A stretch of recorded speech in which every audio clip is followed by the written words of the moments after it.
ତିନି ବନ୍ଧୁକ ଅସ୍ତ୍ରଶସ୍ତ୍ର ସାମଗ୍ରୀ ସହ ବନ୍ୟଜନ୍ତୁ ଶରୀର ଅଂଶ ଜବତ, 4 ଗିରଫ। ବଡ଼ଗଡ଼ ବନାଞ୍ଚଳର ବଡ଼ ସଫଳତା। ଗଞ୍ଜାମ ଜିଲ୍ଲା ବଡ଼ଗଡ଼ ଥାନା ଦକ୍ଷିଣ ଘୁମୁସର ବନଖଣ୍ଡ ବଡ଼ଗଡ଼ ରେଞ୍ଜ ଅଧୀନ ବୁଢ଼ାମ୍ବ ଗ୍ରାମର 4 ଜଣଙ୍କ ଘରୁ ଅବୈଧ ଭାବେ ରଖିଥିବା ବିଭିନ୍ନ ଅସ୍ତ୍ରଶସ୍ତ୍ର, ତାହାର ସାମଗ୍ରୀ ସହ ବନ୍ୟଜନ୍ତୁ ଶରୀର ଅଂଶ ଜବତ, 4 ଅଭିଯୁକ୍ତ ଗିରଫ।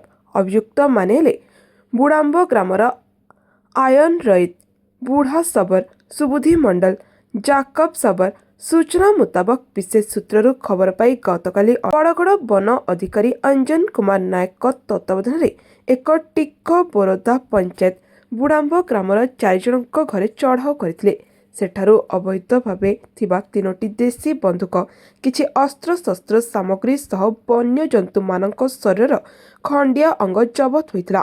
ଏହି 4 ଅଭିଯୁକ୍ତଙ୍କୁ ଗିରଫ କରି ଆଜି କୋର୍ଟ ଚାଲାଣ କରାଯାଇଛି। ଏହି ଗ୍ରାମର ବସବାସ କରୁଥିବା ଲୋକମାନେ ଜଙ୍ଗଲ ନଷ୍ଟ କରୁଥିବାରେ ଲିପ୍ତ ରହୁଥିବା ଯୋଗୁଁ ବଡ଼ଗଡ଼ ବନ ବିଭାଗ ପକ୍ଷରୁ ନିର୍ଦ୍ଦେଶ ଦିଆଯାଇଛି, ଏହି କାମରୁ ନିଜକୁ ଦୂରେଇ ରଖନ୍ତୁ ବା ନିବୃତ୍ତ ରଖନ୍ତୁ। ସୋରଡ଼ାରୁ କାଳୁଚରଣ ମହାପାତ୍ରଙ୍କ ରିପୋର୍ଟ, ଜନତାଙ୍କ ସ୍ୱର।